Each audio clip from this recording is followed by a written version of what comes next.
Hello and welcome to the Global Conversation, coming to you from Strasbourg.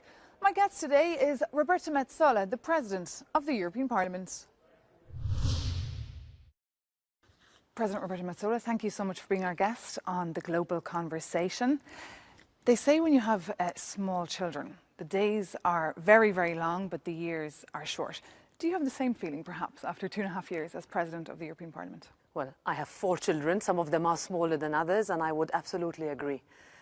If somebody had told me at the beginning of the 2.5 years what these 2 years were going to look like, I would never have been able to predict how much we managed to achieve, but also how many crises and challenges we've had to overcome and to handle. And on those achievements, what stood out for you? What was your highlight? What are you most proud of? Well, in terms of an institutional perspective, we have managed to push through a huge amount of reforms, perhaps also to address challenges that we were met with face head on in terms of how this Parliament will come back in July. I am extremely proud of those reforms, of the effectiveness, of the way that legislation will be able to run through this Parliament more smoothly. From a legislative perspective, I would say the Migration Pact, which we thought would not see the light of day after almost a decade of being blocked, but we managed to push it through with a sometimes narrow but much needed majority in this House. It was hailed indeed as an achievement, wasn't it, the Migration Pact by you after so many years, but nobody really likes it. Well, I would say that the extremists don't like it on both sides of the spectrum. Why? Because there is a balanced package, which is solidarity at its focus, reinforcement of external borders, working on returns. Still a lot to do on how we deal with third countries, that we talk to our neighbouring countries not only about migration but also about investment, development and possibility, and that we never forget that at the very centre of this package are human beings. Well, indeed, do migrants like the package, do you think? Well, we have to make sure it works for everybody, and that if there is somebody who is looking for a future because there's none at home, then Europe will be able to look at that person rather than squabble between the countries and almost face a certain death in the Mediterranean. And just on that note as well, you managed putting out a lot of crises here as well. That was, of course, your job.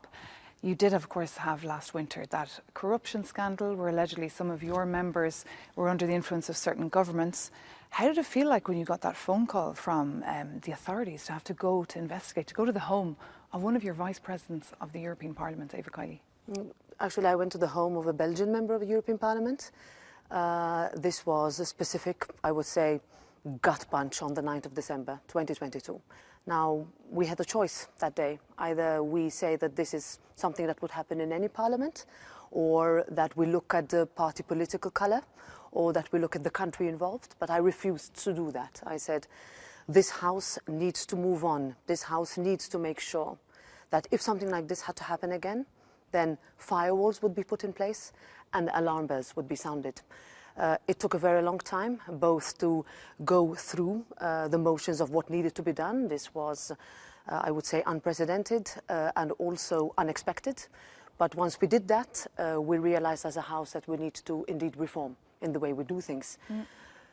Status quo was always better. Pushing through that was very hard. But there was no doubt, and here I'm proud of the response of the members when they said, you know, we do not want this mandate, which is huge in terms of its impact, to be tarnished by the alleged actions of a small number. And I think that's where we can say we are today. I remember very well you called it an attack on the European Parliament. And just moving from that scandal to another, you have just a couple of weeks before the EU elections, the so-called Russiagate, where some of your members here have allegedly been under the influence from people close to the Kremlin in return for money to therefore spread positive messaging about Russia. What more can you tell us about this? Well, first of all, what I know until now, we have something that we have been discussing, and I have been discussing this with prime ministers for many months now. We've been alerted when we looked at national elections that there would be also a certain amount of unprecedented disinformation, Russian disinformation, in some countries more than others. We continue to wait for information to be received from national authorities because this would require any waiver of immunity being adopted by this House. Investigations that would need to take place like had happened in the past. That would require national authorities to ask. We're waiting for that, and when that happens, we will do our job as we've always done. So you don't know how many MEPs could be involved, and some could be potentially running for office. They want to sit again in this chamber. So far, no names have been communicated to us, and we are waiting. We are waiting. And meanwhile, of course, as I said, these elections are coming up. Why should people vote? I mean, I know in this Parliament everyone will be voting, everyone's excited about the elections, but why should our viewers care? Well, look at the chairs. They're empty, but in a few minutes they will be filled with 705 today, 720 in just over a month's time, where those 720 are going to be taking decisions for you. Now, you have a choice. You either decide who you want to sit in these chairs, or you let others decide for you. Those people sitting there from your country are going to be your country's ambassadors. They're going to be taking decisions that affect your everyday life, whether it is on decisions to do with climate, on social. We adopt, for example, the Violence Against Women Directive, a very, very big, let's say, pillar of legislation that we've been working on for many, many years. This is something you can affect with your vote every 5 years. Don't miss out on that opportunity. And you're on TikTok, right? I've seen you've joined TikTok. Just recently, yes. My kids are not so happy, going back to the first question. How is it going for you? Are you managing to get the message out to the people and bring this Parliament that feels so abstract closer to the people? Well, there was a choice to be made. Do we go on to a social media platform that I say my children had been saying for a very long time, please don't go on it, Mum, you know, or not? 4 countries vote at the age of 16. 1 country will vote at the age of 17. We have seen, and this is what I've done, going from one country to another, asking young people, where do you get your news?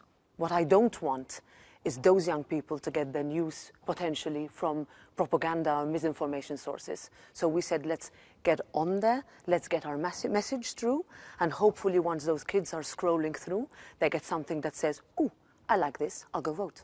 Okay, you pique their curiosity. And what about you? What's your future looking like? Would you like one day to be the President of the European Commission or to run your country? Well, this has been a privilege of a lifetime to be able to have this responsibility that my colleagues have entrusted to me in the past 2.5 years. I'm now working pretty hard back home because I need to run for my seat, and that's my aim in order to be elected once again to represent the citizens of Malta and Gozo.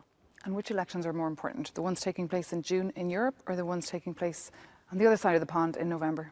Well, all democracies deserve a good election and a good campaign. There are more people in the world who can't choose their leaders than there are who can.